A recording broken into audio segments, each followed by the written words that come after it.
Okay, so you're going to let these get brown and seared on both sides. You want them to get really seared so that way when you put them back in the sauce, they won't be soggy or anything like that. They'll still have a crunch factor.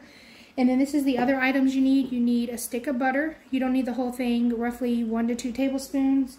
A few teaspoons of white wine vinegar. I just have the Great Value kind here. You need 1/4 cup of honey. If that's not enough, I might add some brown sugar or sugar to it. And you need 1/2 cup of chicken broth or water, whichever you have on hand, it said. And then she used, on the recipe, she used garlic powder, not garlic powder, garlic paste. But I just have the minced garlic from Sam's, so I'm just going to use 1 teaspoon of that. And once these get seared, I'll show you guys how I make the sauce. Okay, so I got the pork chops from there removed. The next thing it says is to add the 1 to 2 tablespoons of butter. So I'm probably going to do a little over 1. And you let it melt to try to pick up all the little pieces that I left in the pot. It said to make sure you don't clean the pan once you take the pork chops out, to leave all that in there. So we're going to do exactly like it says.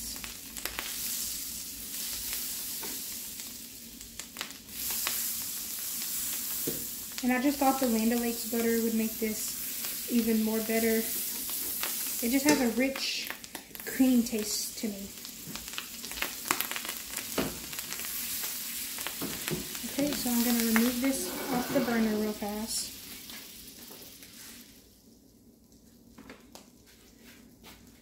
Then it says the next thing to do is to add your honey.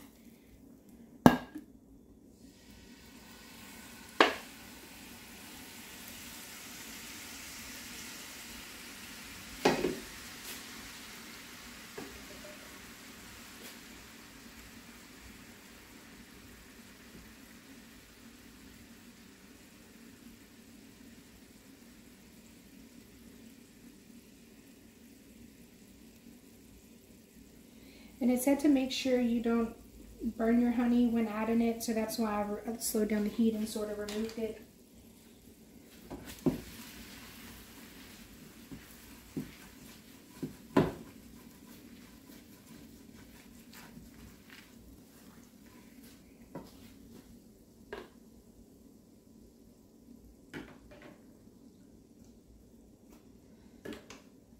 The next thing I'm going to do is my 1/2 cup of chicken broth.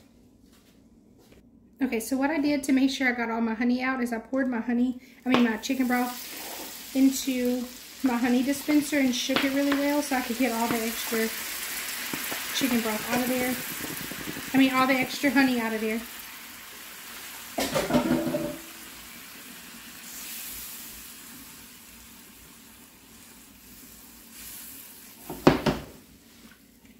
Okay, the next thing I'm going to add now is the garlic.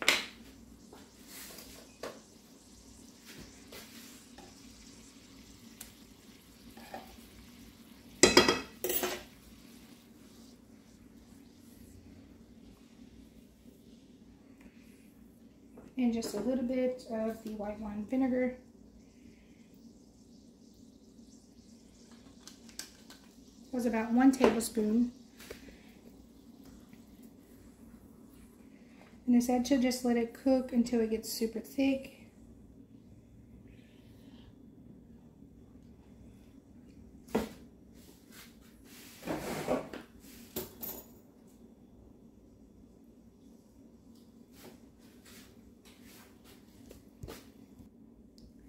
And I'm just going to keep stirring it. I have it on about number 4 on my electric stove. So a little bit lower than medium, just until it gets a thick consistency. And as soon as it does that, I then add the pork chops back into it. The middle is starting to get thicker than the out, so that's why I keep stirring it so much. It smells really good. It smells like a Chinese restaurant. If you get like their honey chicken or something like that, that's what it smells like.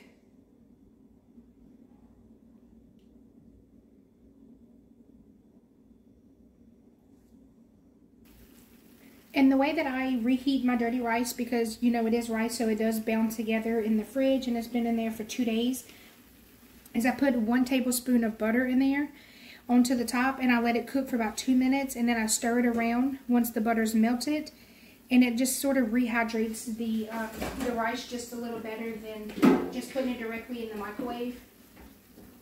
It's totally optional. It's just how I found any type of rice heats up better if you add, you know, a teaspoon or tablespoon of butter. It just depends on how much you have left over. Alright, so I think this is about as thick as it's going to get. I am now going to lay my pork chops back in there, let them cook on one side for a few minutes, and then add the next side. Not add the next side, then I'm going to flip them over.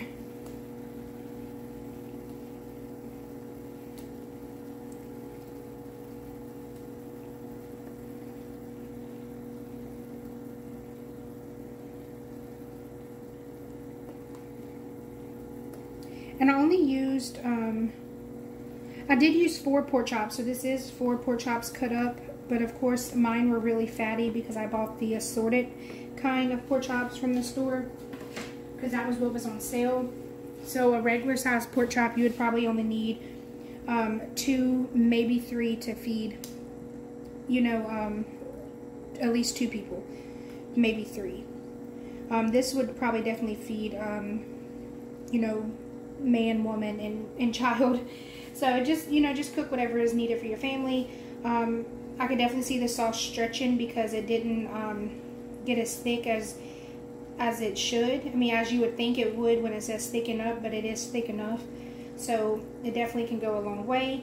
And the recipe did say you can use this with beef, chicken, pork, shrimp. I'm definitely thinking about trying this again with the shrimp, maybe doing like a honey garlic shrimp. I think that would be really good to try. So we'll definitely have to try that again here on the channel, and definitely show you guys, you know, not how to cook it, but our opinion on it. So I'm just gonna let these cook for about 1 to 2 more minutes on this side, and then I'm gonna flip them over and stir them around, and then it'll be ready to serve. So I turned the heat on high once I flipped them over, and it is thickening up a lot. So that is what you're looking for, is thicken it up. Just make sure you keep stirring it so it don't burn, because it does have the honey and stuff in it. So that way when it cooks, you can then like put it on top of the pork, and it can stay. I did taste the sauce, and it is very, very good. If you're not that big on garlic, but you don't mind cooking with it, I would definitely recommend powder or the paste, because you can definitely taste the little chunks of garlic in this. But of course we like that, so it won't bother us. But you got the right amount of honey and garlic and the chicken broth, and then everything just comes together really well. So I think this is going to be a really good first time trying this. So let me get this plated, and I'll show you guys what it looks like on the plate. Alright you guys, so this is what it looks like. There's my dirty rice and the pork. Hi everyone, so tonight we're trying the Campbell's sauce skillet shrimp scampi. All you do is add shrimp, all your liquid and flavorings already in the bag, if you can see the bottom. So we're going to try that out. I'm going to cook some angel hair pasta to go with it. I'm just going to put just a little bit of pink Himalayan salt into my water. Once this comes to a boil, I will then put my noodles. Okay, sorry about that. So I realized you guys couldn't see. So I just have some pink Himalayan salt into my water here. That's coming to a boil. I'm also going to make some cheesy garlic bread that I had in the freezer. So if you guys watch my grocery haul, you know that we are living out of a mini fridge. So everything I'm cooking is literally coming out of a deep freeze, my cabinets, and what little items I can fit in a refrigerator, in a mini fridge. And when I say mini fridge, I mean the $100 mini fridge from Walmart with no freezer, just a little refrigerator compartment. That's how little. So it fits just drinks, some butter, some garlic, and 2 things of cheese, and the door is barely shut. So we are literally living out of just what we already have on hand, or when I can go to the store, but mainly just cabinets or deep freeze type items. So I have some shrimp here that I already have peeled. I'm going to put in my pot back here. I'm just going to add probably about 2 tablespoons of butter to that. Okay, so I have my butter over there, and I'm also going to add about a tablespoon of butter to my noodle water. That's just something I like to do if I think about it. So once my butter here starts melting, I'm then going to pour in my shrimp. Now it does say to cook the shrimp first and then add in the mixture and let it cook for another 3 to 5 minutes. I don't want to overcook the shrimp, so I'm going to cook the shrimp, let this warm up, and then add the shrimp back.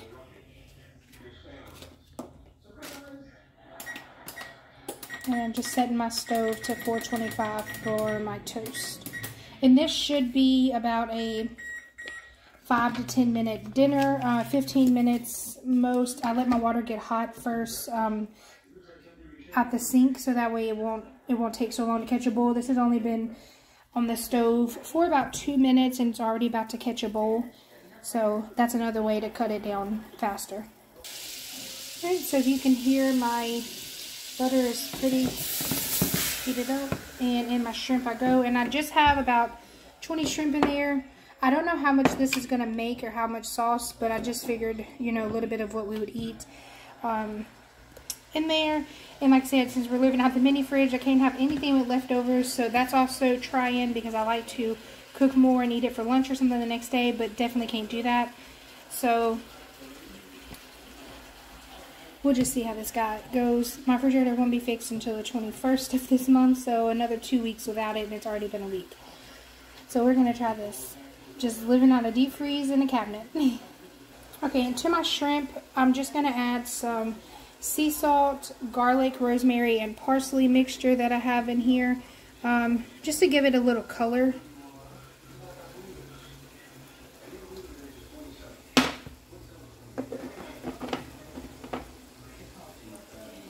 If you guys don't cook shrimp a lot, you definitely want to pre-season your shrimp, even if you are using something that is pre-made, you know, sauce or anything, because shrimp is very bland, and especially if you're using the large shrimp like I'm using, you don't want to bite into this big old shrimp and not have any flavor to it whatsoever. And cooking it in with this for 2 or 3 minutes is not going to give it flavor, you guys. So definitely, you know, put you some butter in there, just a little garlic, parsley like I did, and you'll be good. The mixture I had don't have a lot of salt, even though it says it has salt in it. Don't have a lot of that at all. So that's why I went ahead and added that. But I wouldn't recommend adding salt, just because I don't know how salty this is going to be if you've never tried it. Now, if it is something you tried and it don't have a lot of salt, then definitely add it. But you always want to pre-season your shrimp. So I'm thinking they're already pink enough. I'm going to go ahead and add in my sauce instead of taking the shrimp out before they get completely done, and I think that would help. And I am going to add just a little bit more butter to it. Probably about another tablespoon and a half. Okay, my waters came to a boil, and I'm just going to add in some of the angel hair pasta.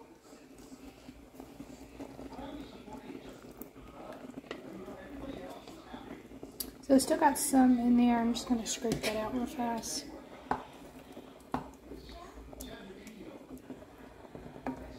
I don't think this is going to make a lot of sauce, so definitely you just have to make 2, maybe 3 people, and I wouldn't say 3 adults, maybe 1 person, I mean 2 adults and a kid. It don't make that much sauce at all. So we're just going to let that come to a boil for about 2 to 3 minutes, and by the end the pasta will also be done. Alright, you guys, so it's done, and I'm going to serve it with the cheesy garlic bread. So this turns to this. It smells really good. It seems like it's seasoned well. We'll see if we like it, and I'll let you guys know in the comments if it's worth paying $3 for this, and just add some shrimp and you got a meal. Under 15 minutes.